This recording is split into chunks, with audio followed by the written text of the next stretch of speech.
Hello future doctors. તો આજે આપણે વાત કરીશું રીનીટ 2026નું એક્સપેક્ટેડ કટ ઓફ કેટલું રહેશે. જે 21 જૂનના રોજ લેવાયેલી રીનીટમાં પેપર લેવલ ડિફિકલ્ટના કારણે તમારું એક્સપેક્ટેડ કટ ઓફ વધી શકે છે. તો આજે આપણે એક્સપેક્ટેડ કટ ઓફ તથા એક્સપેક્ટેડ રેન્કની પણ વાત કરીશું. તો આજના વિડીયોમાં અંત સુધી જોડાયેલા રહેજો.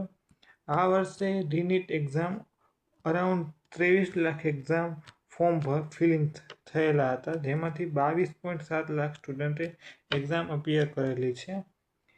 જેથી તમારું સ્ટુડન્ટની ઓલ ઓવર સ્ટુડન્ટ વધુ હોવાથી કટ ઓફમાં કોઈ ચેન્જ નહીં આવે, પરંતુ પેપર ડિફિકલ્ટીના કારણે તમારું કટ ઓફ લેવલ વધી શકે છે. જો તમારે એમબીબીએસમાં એડમિશન લેવા માટે સેફ સ્કોર કે જે 620થી 650 અરાઉન્ડ હશે, તો તમારું નક્કી શ્યોર તમને ગવર્મેન્ટ મેડિકલ કોલેજ મળી જશે એમબીબીએસ માટે. જે તમને યુટ્યુબ પર જે લોકો 550થી 580 જેટલા બી ફેકલ્ટી કે કોઈ બી યુટ્યુબ વિડીયો પર તમને કહે છે તેની અરાઉન્ડ હશે, પણ મેં અહીંયા 620 એટલા માટે લીધેલા છે કે તે તમને સિક્યોર એમબીબીએસ સીટ તમને નક્કી અપાવશે જ. જેમને બી 620 600ની અરાઉન્ડ છે એમને એમબીબીએસમાં એડમિશન શ્યોર મળી જશે. એટલા માટે ઓપન કેટેગરીમાં 600 માર્ક હશે તેને એમબીબીએસ સીટ કન્ફર્મ મળશે. તથા ઓબીસી અને ઈડબ્લ્યુએસ માટે 580થી 590ની અરાઉન્ડ હશે, તો તેમને ગવર્મેન્ટ મેડિકલ કોલેજમાં એડમિશન મળશે. સેમી ગવર્મેન્ટ માટે તમારે 550થી 560ની આજુબાજુ હશે, તો બી તમને સેમી ગવર્મેન્ટમાં સ્ટેટ કોટામાં એડમિશન મળી જશે. અને તમારે કેટેગરી એસટી માટે તમારે 530થી 550 સાથે તમને ગવર્મેન્ટ મેડિકલ કોલેજમાં એમબીબીએસ સીટ મળી જશે. એસટી માટે આ કન્ફર્મ આમાં શ્યોર છે, પ્લસ માઇનસ 10 માર્ક આજુબાજુ અરાઉન્ડ રહેશે. તો expected cut off category wise જોઈએ તો ઓપન માટે 600ની અરાઉન્ડ, ઈડબ્લ્યુએસ ઓબીસી ઈડબ્લ્યુએસ માટે 580થી 590 અરાઉન્ડ, એસટી એ બધા માટે 530 550ની આજુબાજુ. તથા એક્સપેક્ટેડ રેન્કની વાત કરીએ તો એક્સપેક્ટેડ રેન્કમાં અરાઉન્ડ પ્લસ માઇનસ 1000 ગણી લેજો.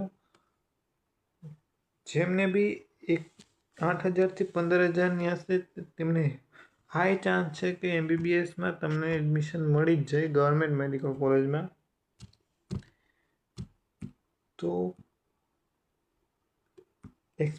કટ ઓફ લેવલ કોના પર ડિપેન્ડ કરે છે?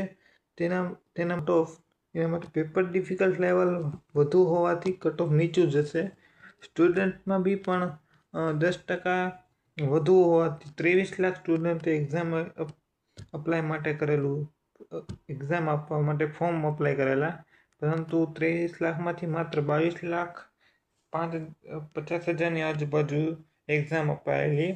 જે રીનીટમાં આ વખતે અત્યારે 21 જૂનના રોજ યોજાયેલીમાં આ વર્ષે સીટમાં બી પણ વધારો થયેલો છે.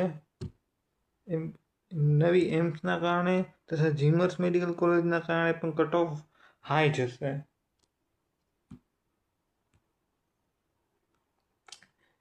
સ્ટેટ મેરિટની વાત કરીએ, સ્ટેટ મેટ્રિક્સની વાત કરીએ તો ટોટલ ગવર્મેન્ટ મેડિકલ સીટ 1,01,000ને કારણે તમારું 22 લાખ સ્ટુડન્ટ અપિયરિંગના કારણે 0.5% ચાન્સ છે કે તમને એડમિશન મળી જાય. જેમને બી 600ની અરાઉન્ડ માર્ક છે તેમનું કન્ફર્મ છે કે નીટમાં તમને એડમિશન મળે છે. તથા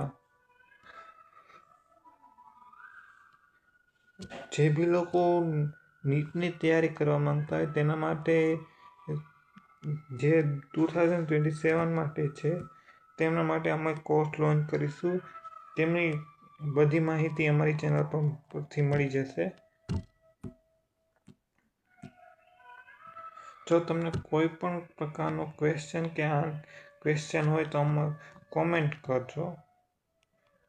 કરજો તથા લાઈક એન્ડ સબસ્ક્રાઈબ કરજો. આવા જ વિડીયો જોવા માટે અમારી ચેનલને સબસ્ક્રાઈબ કરજો.